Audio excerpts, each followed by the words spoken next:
If my people shall pray. 2 Corinthians 7:11-16. King Solomon was only a youth when he began building God's temple.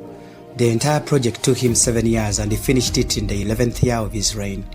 What God had refused his father David to do because he had shed lots of blood, he permitted the son to do. The temple was one of the most expensive buildings of the ancient history, costing billions of dollars. It is also one of the 7 wonders of the ancient world.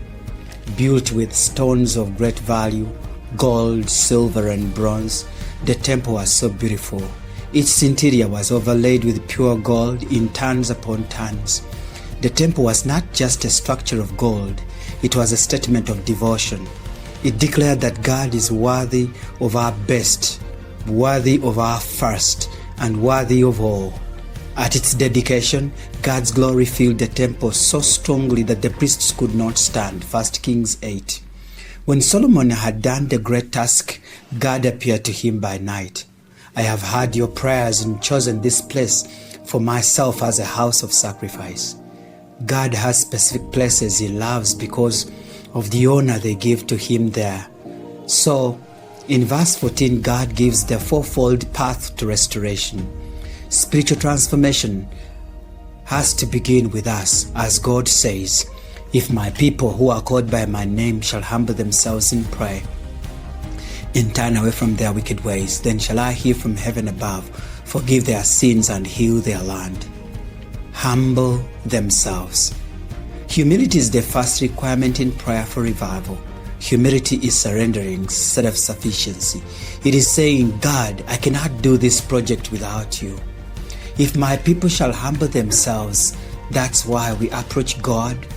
We strip off all our titles the world has given us. We kneel down before Him, and some prostrate before God. Our humility invites Him. Our pride hides Him. Number 2, and pray. Prayer is a relationship with God. It is not a crisis tool. It's a lifestyle of dependence on God.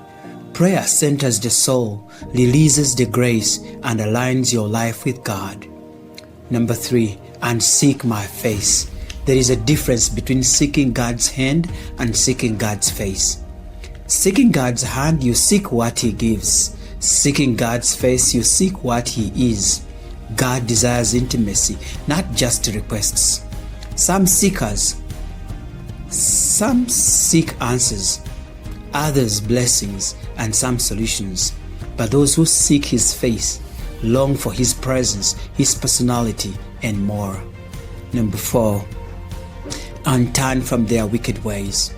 True repentance is not just feeling sorry, it is changing direction. A turning away from sin, a deliberate shift in lifestyle, a commitment to right living. Genuine prayer begins with a repentant heart. When God's people bow low, heaven comes down. And finally, are you humbled when you show up to pray? Do you show up as a person with entitlements, that it is your right to talk with God? Do you tap your chest like a sinner saying, I am not worthy even to look in your holy heavens, Lord, but hear my prayer?